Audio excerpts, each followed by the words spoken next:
So this episode today is about a very important topic, a topic dear to both our hearts, a topic that is on the tips of the tongues of most Americans, at least. Barack Obama, who he is, where he's from, and what he's done, and as far as we're concerned, what he's done.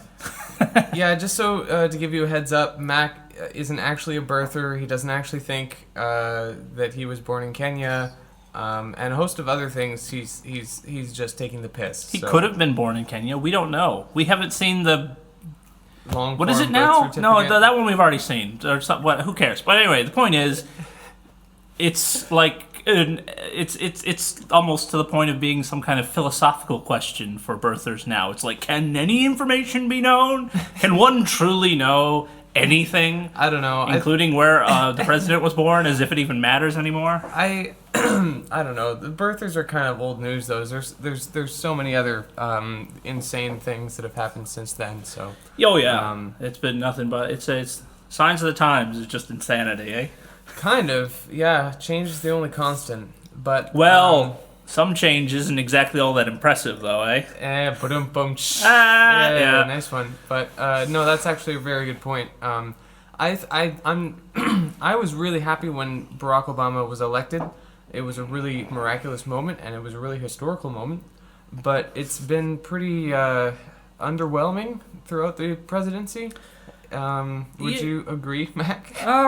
Yeah, I actually, I'll be honest. I found the interest in him to be annoying. Well, piss off. No, I did. I actually, look, it was sour grapes, all right? I thought he was annoying. I don't like the Democrats generally, and I thought their increased support to this random guy was just obnoxious. I didn't particularly like him. Like, I had bad feelings about him before he was elected, and it was entirely personal, and it was entirely unfair. Like, it was just, I didn't like him. I didn't really like any of his opponents in the Democratic Party either. Republican.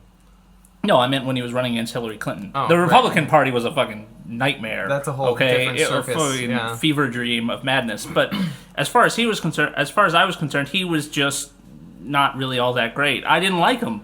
And as time has worn me down on this point, I think I've cooled on my dislike of him quite a bit, actually. Really? Yes. Now, looking back on it, I realize now I should never have actually considered him to be all that exceptional in the first place. Well, like, he came into this with all this fire and electricity, and he was inspiring, and then he just went into the political meat grinder and disappeared. The sausage machine of the U.S. political system. Yeah. I should have, in hindsight, I should have just thought that. I should have just been like, yeah, there's no way in hell he's going to really become anything all that impressive. Well, as people have become kind of disillusioned with Barack Obama and his capitulating to the Republicans and his compromising at every step of the way, and a lot of the resistance that he's faced in the houses of Congress, of course. I think a lot of people, especially like on Reddit and stuff, have turned to Elizabeth Warren as the new sort of torchbearer for the progressive cause in the United States. Uh-huh. And I do like Elizabeth Warren, but she does sound an awful like Barack Obama did when he was getting ready to run for president. There are some stark similarities. And I want to believe that if Elizabeth Warren was elected, or if she even ran and got the nomination, that she'd do all right. But I hate to say it, but I think that she too would fall victim to the same sausage machine that ground up, the hopes and aspirations of millions of Americans. Yeah, I mean, that gets to the very core of the issue, right? I mean, even for people who are willing, who say, he is a good president, just flat out, he's a great president even. The fact of the matter is that whatever reason people were inspired by in the first place isn't there anymore. Whether he deserves to lose their support or not isn't the issue. The fact is that for whatever reason, these people who did support him and did support the Democratic Party now feel that it's not worthy of their support. Well, the the voter turnout in the midterm elections was like 37%. It was abysmally bad. Yeah, it's not since like the 40s at some point. It's so bad. Yeah. And I think that's a sign that the Democrats and the Obama administration haven't really followed through with a lot of the stuff they said they were but going the Democrats just ended up blaming the voters anyway. to. Well, and the Republicans. Yeah, but that's a problem. Is the Republicans and the Democrats are both offering essentially the same message. If you don't vote for us, the other side will win. Well, That's it. And that's why we know you can't not vote for us. So it's not like you're going to say, "Oh, I'll vote for a third party." No, there are no third parties. That's not going to happen. It's either you vote Republican or you vote Democrat. And it seems that a lot of people voting for both parties are holding their nose. yeah, well, I mean, the Congress isn't even functioning, and nobody really likes it. And I think people are just becoming more cynical about the entire political process because they see it is not able to function, particularly, I think, in this current economic, environment with it's still grappling with the recession, basically. A lot of people mention that Obama, he's helped the economy, and surely the economy has taken a bounce back to some degree since 2008. But all that's that's all based on borrowing money that they can't possibly pay back. Well, I mean, if you not even that, but if you borrow money, the economy will do better, no matter how that money is spent in the end. But not only that, but a lot of the measurements are like, okay, well, the stock market is doing better, and basically what that means is that the Fortune 500 companies have higher profits. Sure. That doesn't mean anything about healthcare or education or any social services or whether or not kids are growing up in poverty. That's just whether or not rich people are making more money. Second of all, people say that unemployment is better in the Obama administration, and that's true. But I think you also have to take into account that if you actually count the people that have given up looking for work at all, that they are no longer counted as unemployed because they're technically out of the job market. Yeah, there's and a if lot you of take ways. those people into account, then the unemployment rate is still at 10%, Well, which there's is a lot the of, level that there's it a lot of was. problems. I mean, there's underemployed. There's people on part-time work. There's a whole bunch of things that are kind of used to fudge numbers and sort of hand wave things away. And then there's students and Did you know that Something like that. in a lot of states, tipped workers like servers make only like $2.50 an hour? yeah, I know. Because the National Restaurant Association has lobbied Congress to convince them to allow their customers to pay their workers' wages for them. Yes, you know. they can pay less than minimum wage because the tips are to make up the difference. That's fucking insanity. That's not insanity. Come on, it's cruel. It is the logic of It's capitalism. It's at not its insanity. It's they don't want to spend money on the people working at their restaurant, which ironically means that if you want like a higher guaranteed wage, you'd be better off working at like a fast food place. Yeah, actually, that's a good point. And you wouldn't Or be, anywhere and you wouldn't be at risk of having to deal with sexual harassment if you're a woman, which most servers are. And they have to put up a lot more of that. Oh, if yeah. Their Well, wages are entirely dependent that's- on their tips, Yes, right? yeah, I know. But anyway, we're kind of like straying from Well, the point. you are. Yes, sorry, that was my tangent. That's fine. Anyway. Barack Obama, look, there's a lot of reasons to dislike him. There's a few reasons to like him. The state of the restaurant industry in the United States is not his fault, Yeah. which is an important point to make. There's a lot of things going wrong, like, for instance, the economic recessions and just sort of the general state of the economy in the United States that it really isn't fair to blame him for, or any particular president for. I mean, Yeah. how much power does he even really have yeah, in that regard? And I think that when you're judging his successes as well, you should consider that. Like, the economy doing better, is that just a sign of capitalism is bouncing back from the recession just sort of organically? 'Cause Probably, but a Democratic partisan can't always just say that, well, he was the president when that occurred, and therefore he should get the credit. Just like Bush should get the credit for the recession itself. Yeah. Like it's little more than just a talking point. Well, I don't know. I think it's a reflection of the sort of standard view that the economy is, it the way it functions and whether it's doing good or bad is a result of policy decisions. And while policy decisions can make a big difference, the function of capitalism remains the same no matter whatever policy is in place. We still have the same economic system and it still has the same rules. Yeah, it's the same pressures working on things regardless of whether we're fighting against it or not. Yeah, and so I think that's an important thing to take into account when we're judging, like, whether or not a president does a good job with the economy. But I don't know. I think to me the biggest mystery about the Obama economy, or sorry, not Obama economy, the Obama administration and what he's done, is his first 2 years in office. Yeah. Because he came into the office with this fervor, like he was going to change everything and everything was going to be different, and he had control of the Senate. His party had control of Congress. It had control of the White House. Well, it's more than that. More than just like the bare what the numbers would tell you. What he had when he got into office was a base of support completely separated from the normal sort of political machinations of DC. He had gotten into power on the basis of his public popularity. More than any other president, basically in living memory, he owed nothing to no one.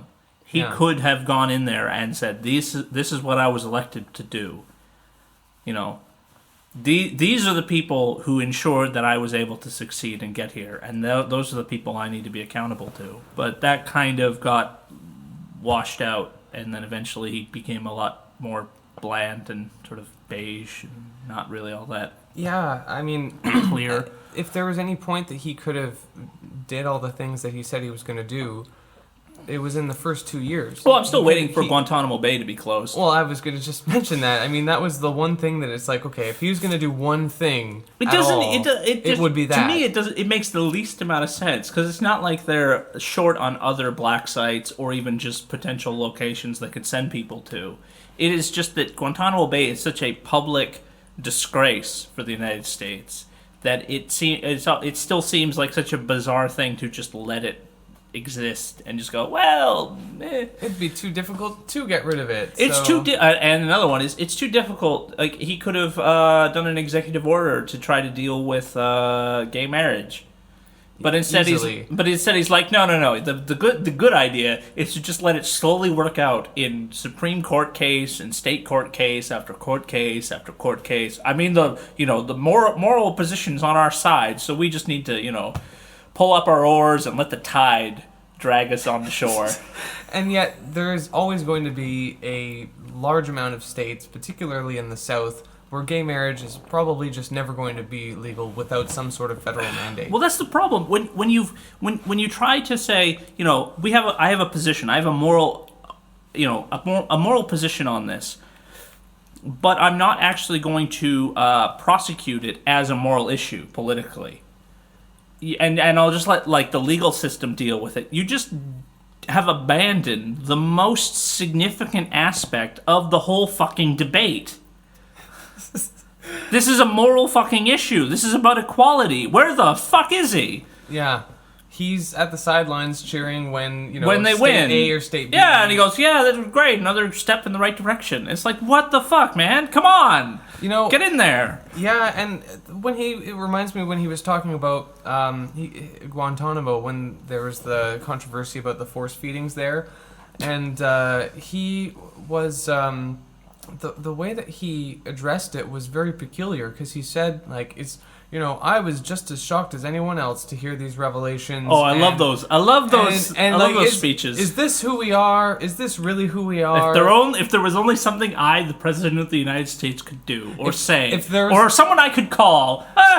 Yeah, I'm just like you people, powerless and helpless, and I don't know what's going on. It's like, if you can't close Guantanamo, then who can then? Who can? Well, that's the whole point. I mean, the whole point of Guantanamo Bay is that it's specifically been put into a legal gray area. That's why it exists. That was its whole purpose in the first place, is that it's in an unclear administrative zone.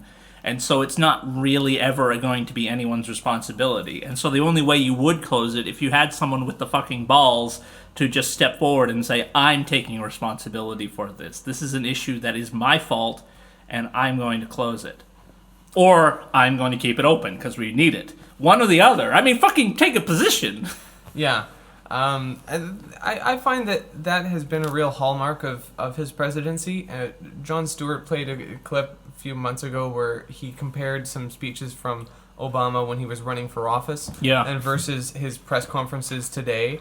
And they were complete opposites. The first were, inspiring and motivational and inspirational.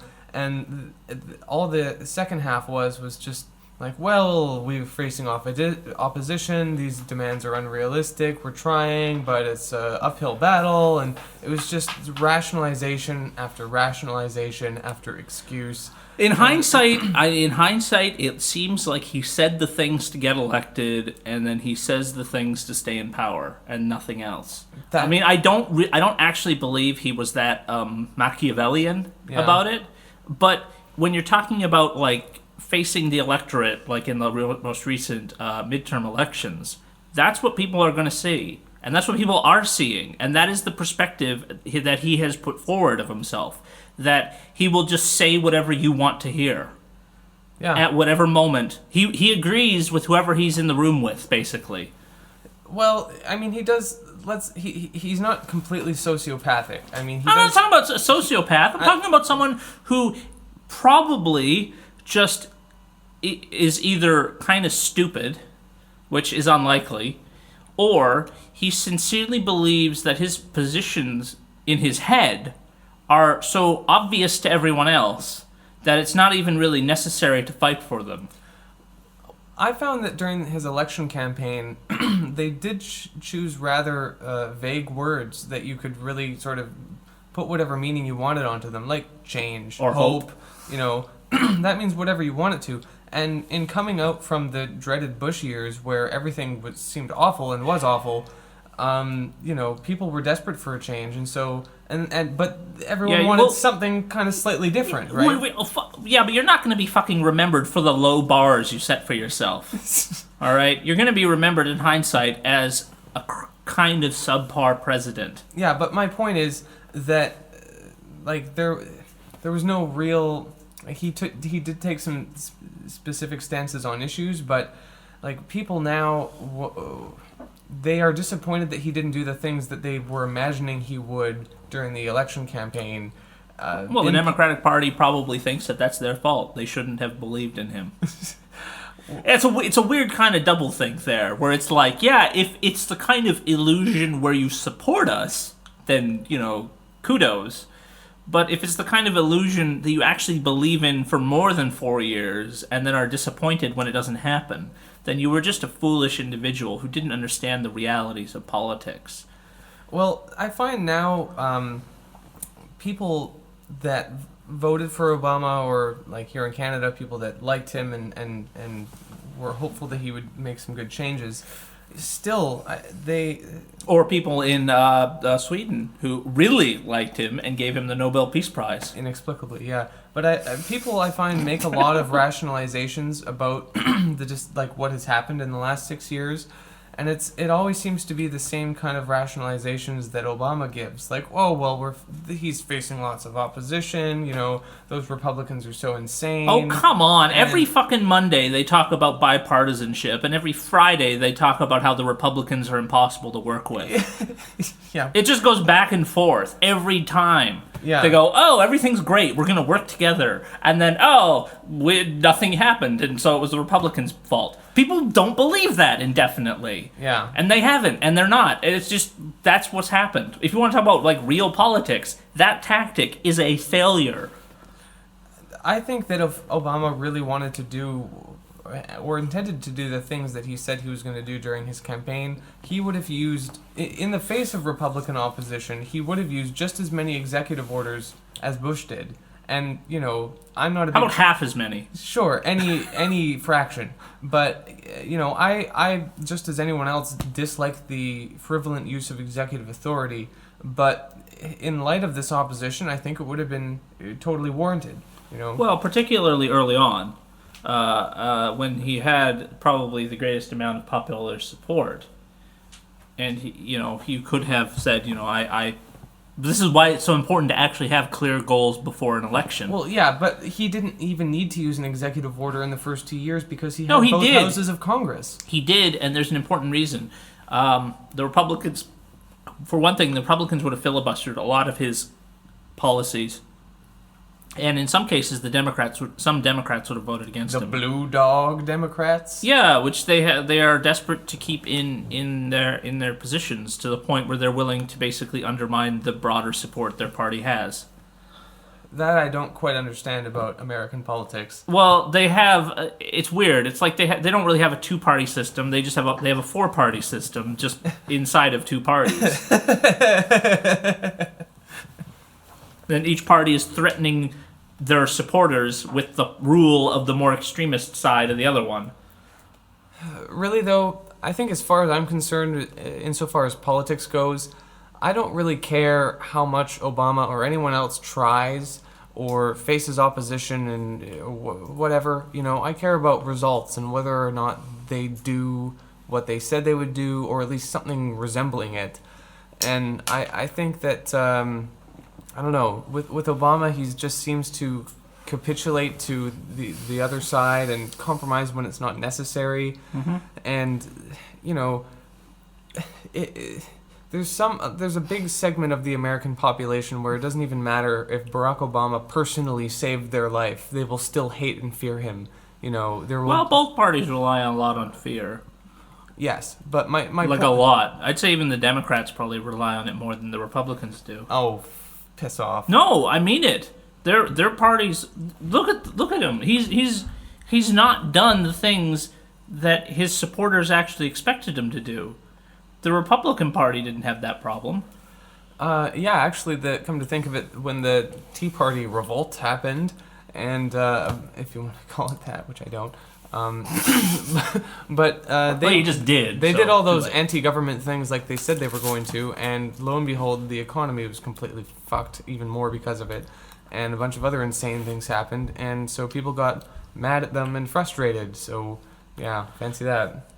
Yeah, but what I'm talking about is like that sense of fear that they're trying to promote, both the Democrats and the Republicans, and I still think that it's the Democrats who do it more. That attitude of you can't let the other guys win because they will destroy everything you hold near and dear to you, and they both do it an absurd amount. Okay, how about this? Democrats use covert fear, Republicans use overt fear. I think they both use overt fear. Okay. The Democrats are perfectly happy to talk about what would happen if the Republicans win. You need to vote Democrat. You need to show up at the polls, because think of what will happen if another Bush gets into power. And that's really what I hate most about this. The whole reason why we're even talking about this subject at all is because, this is what capitalism has reduced our politics to.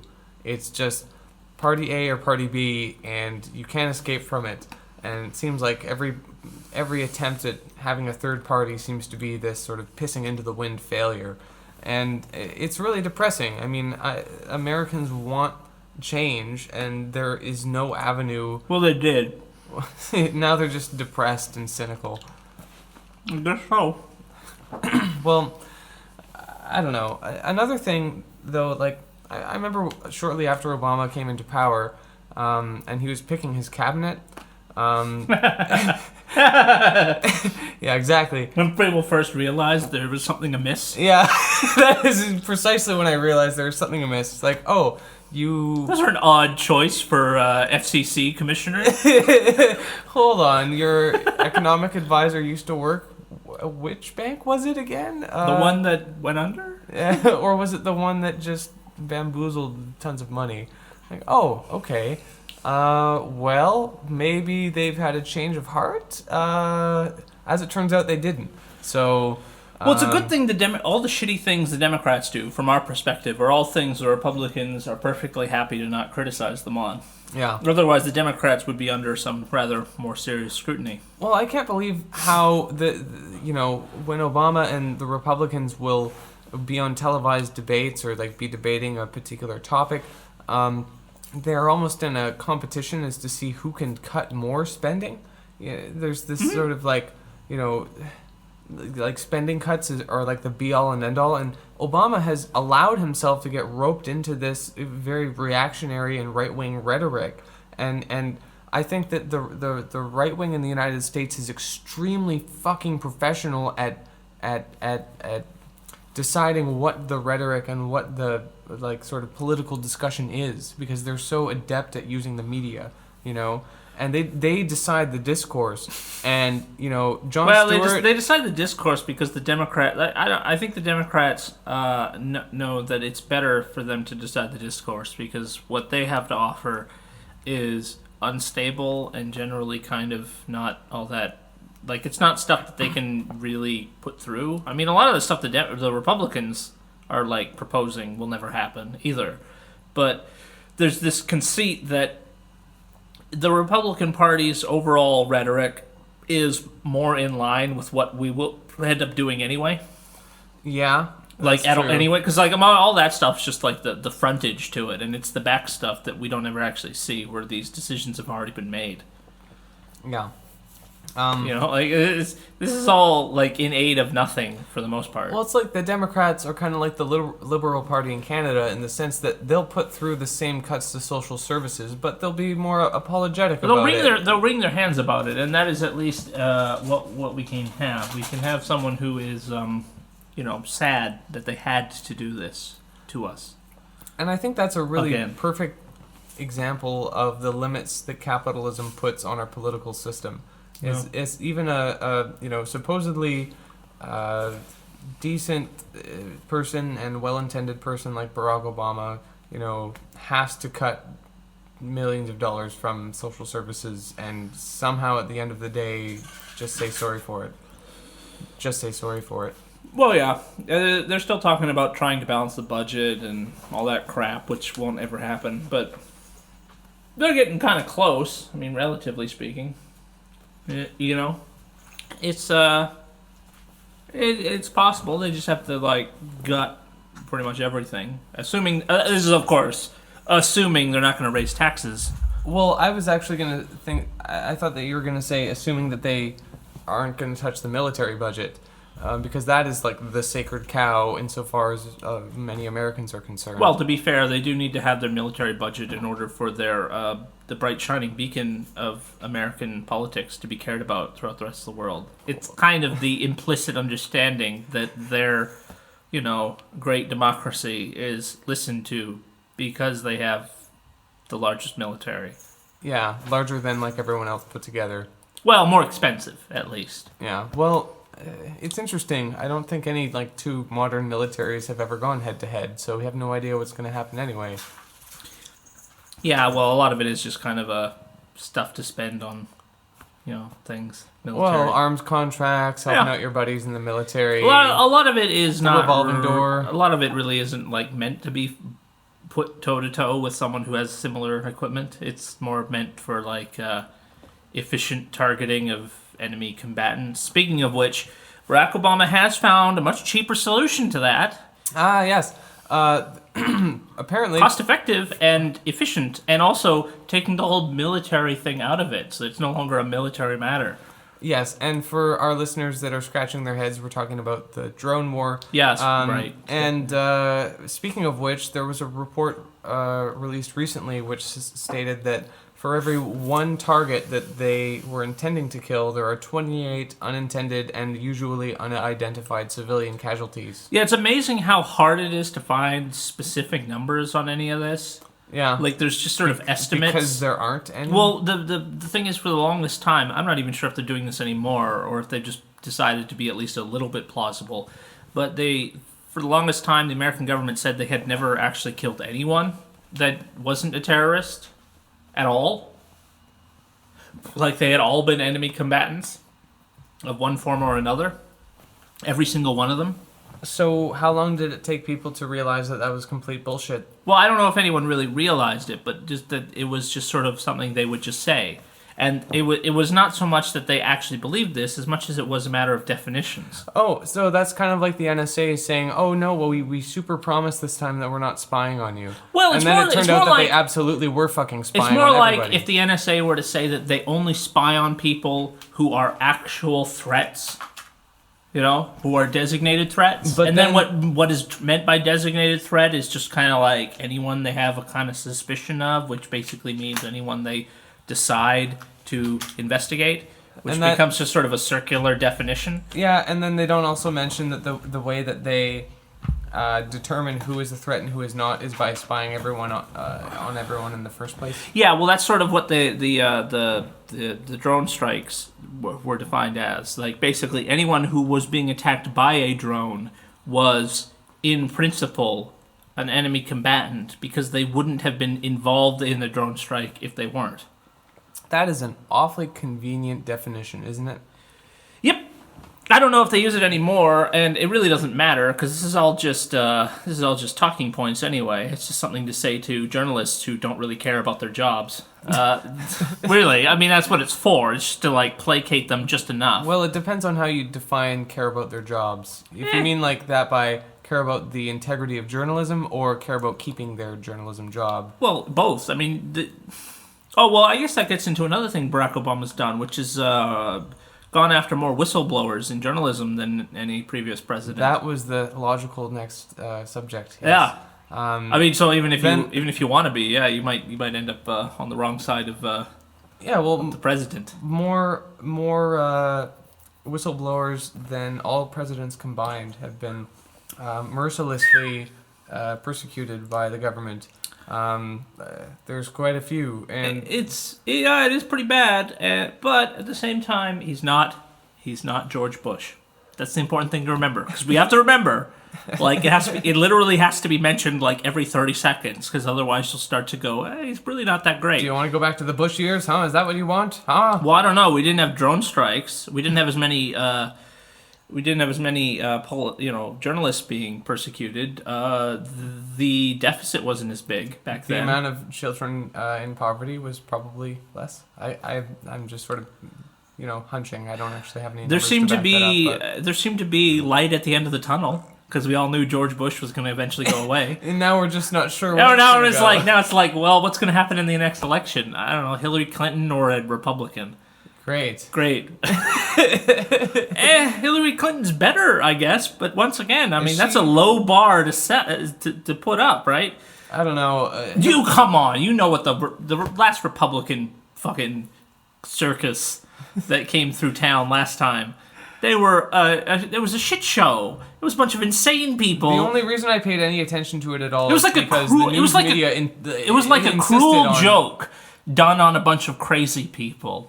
Like if you were to take a bunch of legitimately insane people and just create a fantasy world in which their opinions and thoughts were treated with sincere credibility, it was mean, is what it was. Those people should have been quietly taken over to the side and just, patiently explained that they have a serious problem and that it would be much better if they just quietly retired somewhere and just didn't talk to anyone ever again because they were fucking nuts. Every last one of them. Other than Mitt Romney, but really he was only Hey, plausible because he had so much money. don't forget, John Huntsman was sane, actually. Oh, come on. He had absolutely no chance whatsoever of winning. He was the last pick because he was the least insane, but he was the former ambassador to China. And he was as far as What now? Republican goes, he What was next? okay. Are you going to start telling me about how Ron Paul was a legitimate candidate I and would have will- saved the Constitution or whatever? Yeah, I liked him until I found out he was completely nuts. How long did that take? Longer than in retrospect, longer than probably should have. But in any event, Well, what I'm saying is that so we've got Barack Obama today, but of course, as in all electoral political systems, the question is, where does he lead? Where does his style of government go? And the question on my mind is he enough of a disappointment to possibly result in a Republican victory in the future? Because I wouldn't have said yes except for the previous midterm election, where it seemed to suggest that it's possible. yeah. Like he's lost a lot of support, and a lot of people just don't give a shit. Yeah, well, people are fed up with the political system. They're tired of it. They don't see like it has any actual. It doesn't present any solutions to anything. Which might be the worst thing he has done, really. Yeah. If nothing else. I mean, he was lauded originally on the basis of sort of vague idealistic principles. Like he inspired people. He brought hope back. He invigorated a generation to take part in politics. And now we are at a point in American politics, at least, where the involvement and the trust in politicians is lower than it was during George Bush. Well, because He has managed to dig under the bedrock that was George Bush and find a way to get people to hate the government even more. well, the one thing that we haven't talked about yet that's been a big issue lately is immigration. There was the whole crisis of all the children migrants coming from the south border in the United States. And I have to say, I'm glad to say that, or I was glad to see that Obama let them stay instead of capitulating to the opposition on that point. Do you really think that was a capitulation, though? What do you mean? Well, I mean, how the hell is he going to get rid of them? Well, it's a good point. But no, I'm glad to see that Obama had the basic human moral decency to let them stay in the United States. Yeah, but as second-class citizens, Well, they're creating a caste system. Well, I hadn't thought of it that way before, but they kind of are, aren't they? They are, and that is why they're there, and that's why they're valuable, and that's why it's such an issue, because they're like a caste of people in the United States. They're able to use this kind of a modern. I mean, it's not at all the same personally, but it has similarities from like an economic standpoint. But it's like having like when they had slaves. So They have a group of people that they can treat differently for economic reasons. right. And those people are divided primarily on the basis of race. Right, and so there are a group of people that are, in this case, feeling a constant fear of deportation. When they drop their kids off at school, they never know if that's the last time they're ever going to see them ever again.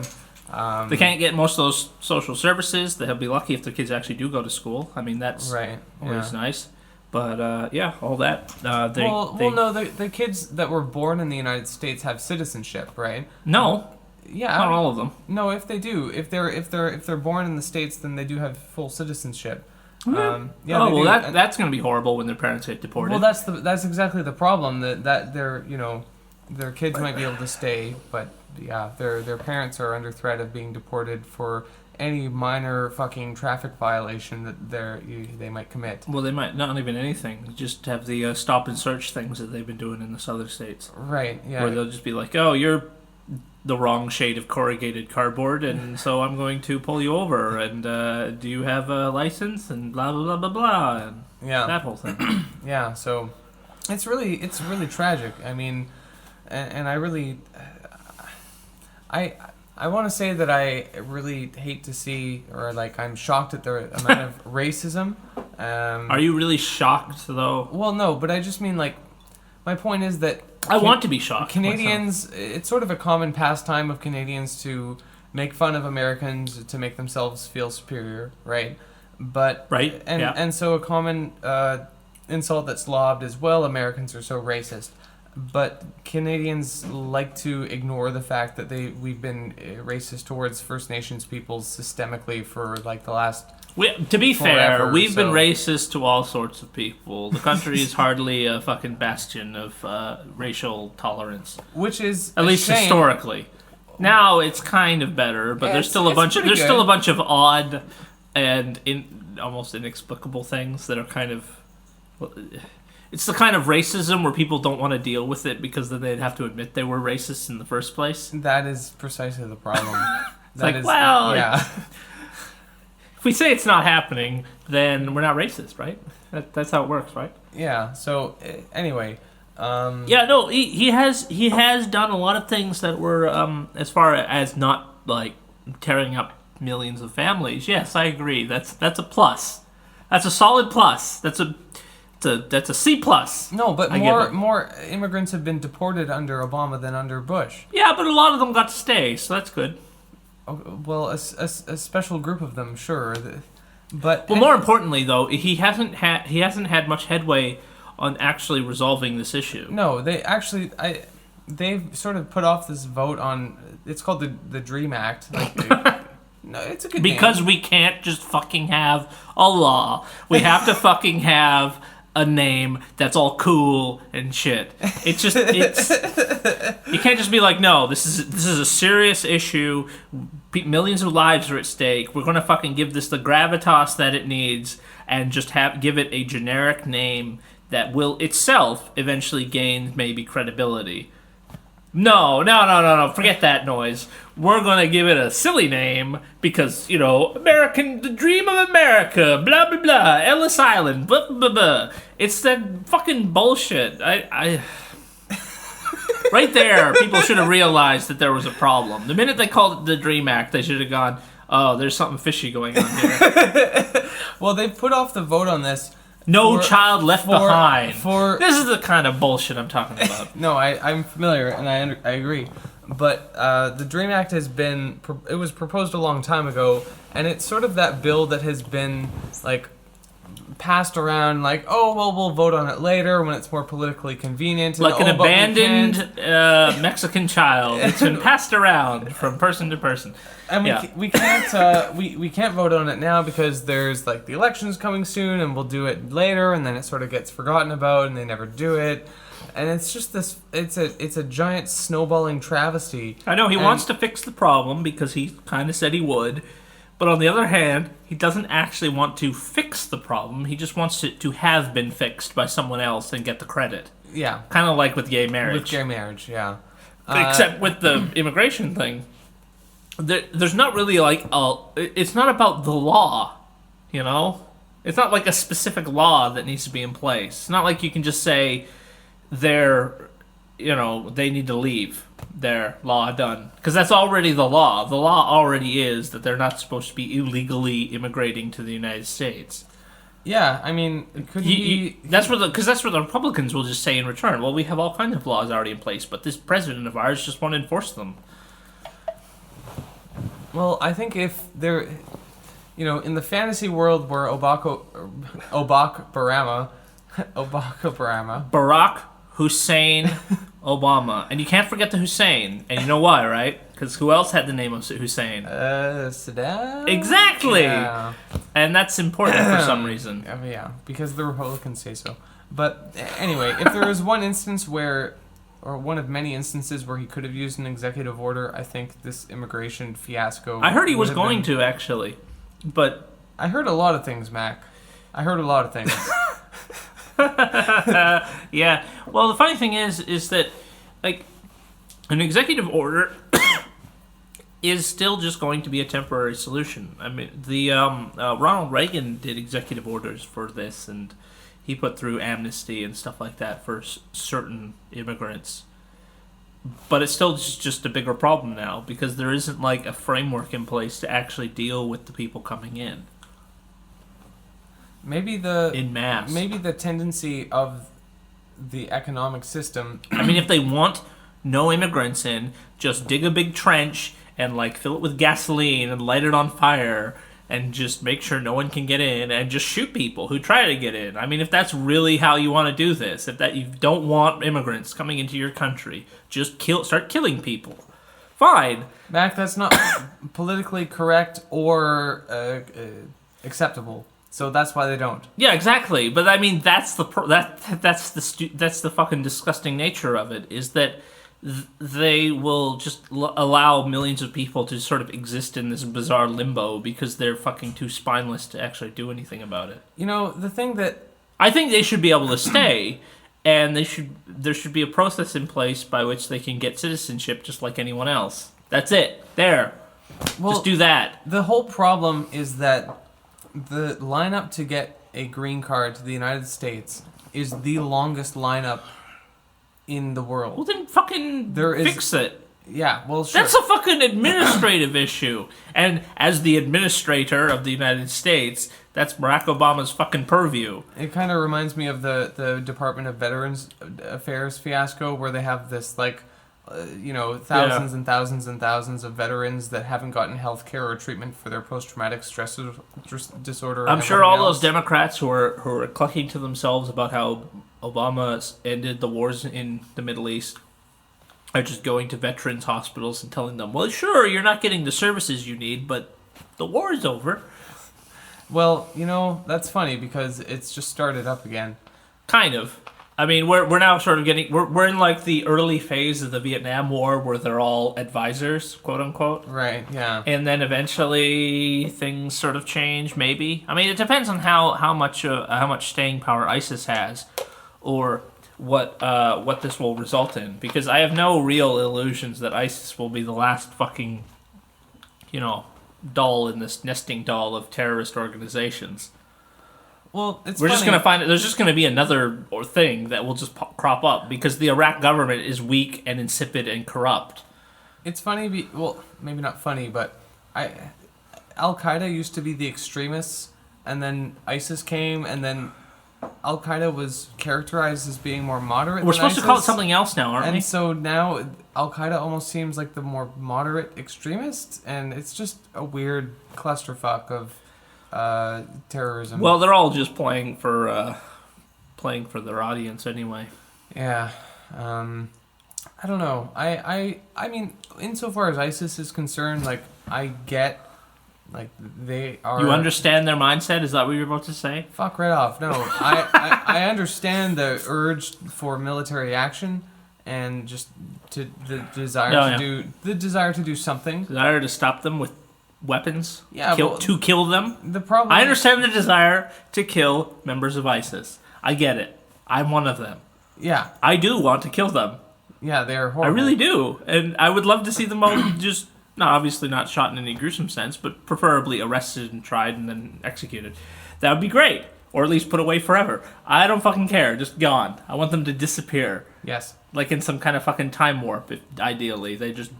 A hole opens up in the fucking earth and they just fall into lava. That would be great.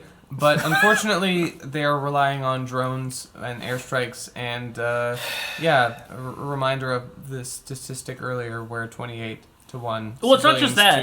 It's not just targets. It's not just the quality of drones as an ability to attack your enemies.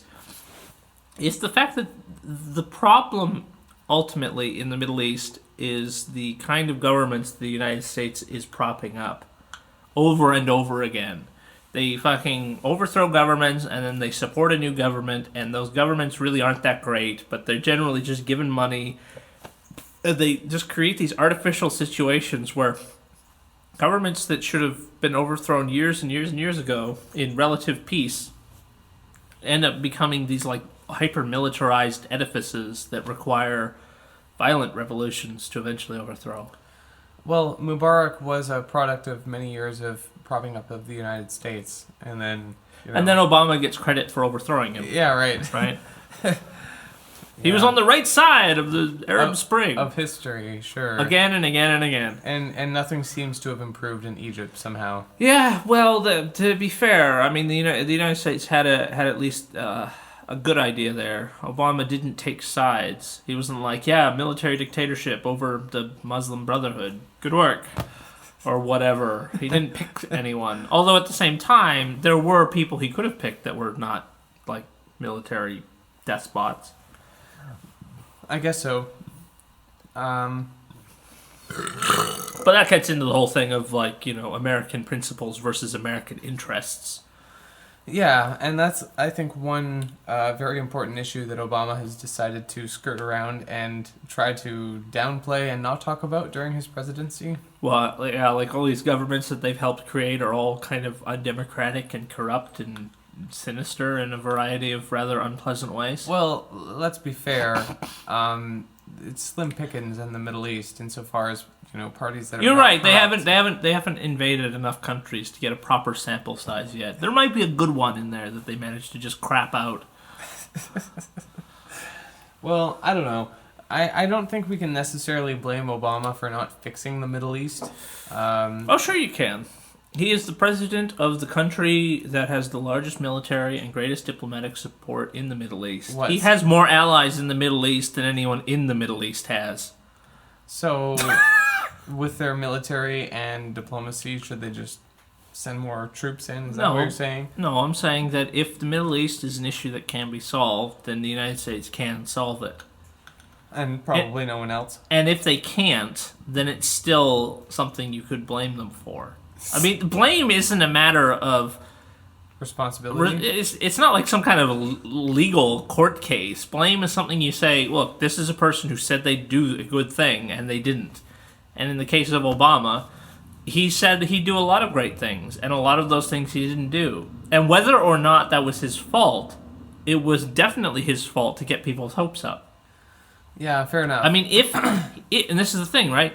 If he was so ignorant of the issues, then it is his fault. If he wasn't ignorant of the issues and knew that these were things he really wasn't able to do, or promises that really he couldn't, fulfill, then he should have just said so. He could have gone into this with, I'm happy to have your support, but, the American political system is a complex and slow-moving monstrosity, and I probably won't be able to fix it all. He should have just said that. Yeah. But you can't criticize the American government because that means you're an American. So he's kind of left with this odd, awkward position where he has to say, like, America's great and everything's wonderful, and yet somehow I'm failing at these your things lives I are wanted crappy, to do. and you don't have gainful opportunities for employment, etc.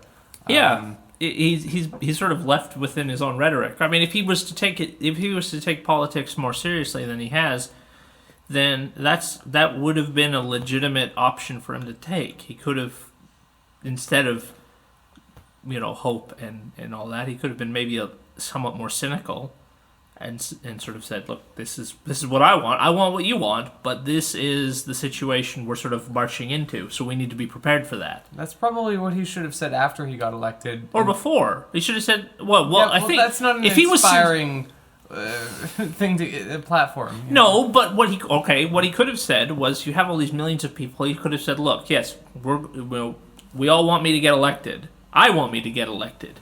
But the day after I get elected, I still need your help. I'll still need you millions of people to support me once we've gotten into power, once we've done this. Because these things, I'm just one man, and I will need your help. Listen, sure, but whether or not he said that, people have still, maybe a little bit after the fact, but have tried to put pressure on Obama to actually do the things that he said. What? With a fucking phone call? What are you gonna do? What's the average American gonna do? I'm gonna put pressure on Obama. I'm gonna fucking sign a petition online. I'm gonna get the Secretary of State or whatever to specifically address this question, or all that nonsense that hasn't gone anywhere. What are people supposed to do? I think if there's one lesson that the American public and everyone else can take from Barack Obama's presidency, it's exactly that. Like, what else can people do? I think that there will never probably be another president in American history, or at least one that runs for office, that inspires people to the same degree that Obama did. And 6 years later, we still seem to be more or less in the same position. And I think that says more about the American political system than it says about Obama. People can complain all they want about what he has or hasn't done, us included, obviously. Oh, yeah, we can complain about his haircut or the way he walks or his accent or whatever, and none of it matters. Well, I think that with the amount of public support that surrounded his election, and with the amount of change that people evidently wanted to see, and the sort of letdown and subsequent rationalization of why it didn't happen, I think that people probably shouldn't draw the conclusions and blame Obama for being a weak president or whatever. It's a problem of the sausage machine of the American political system, and I think that we can keep throwing people into it and hoping that they do what we want them to do, we being Americans, obviously, which we're not, but I think that the real goal should be to struggle for even something as I don't want to say simple, but something like a third party that people could vote a for. Labor Party really is what they. That is what they really need. Labor and broader progressive left. I mean, because unions are not as strong as they used to be. What, back when they were beaten to death by police officers?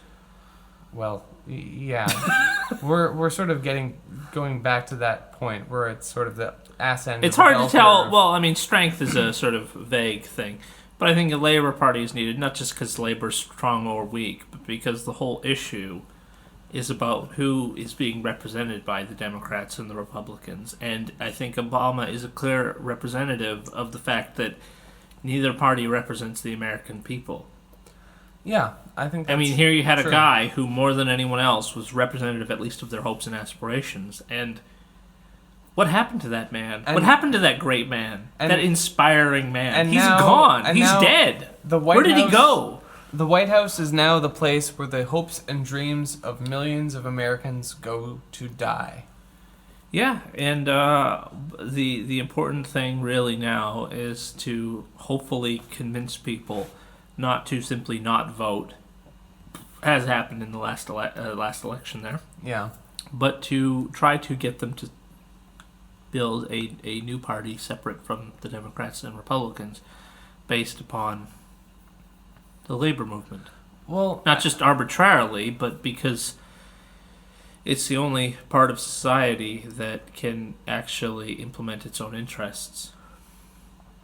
I don't think the modern labor movement has done a tremendous job of representing the interests of its members. Well, yeah, I mean, but that I think the primary problem with them there is that they've been tied in with the Democratic Party. Although, to be fair, conversely, a lot of the labor movement members believe in the Democratic Party. So as far as representing them goes, they're doing a stand-up job of that. Well, but the only reason they put their support in the Democratic Party is because there's no other option. Yeah, well, that gets into the whole issue of leadership and inspiring figures and good ideas and things, which Barack Obama was supposed to sort of be.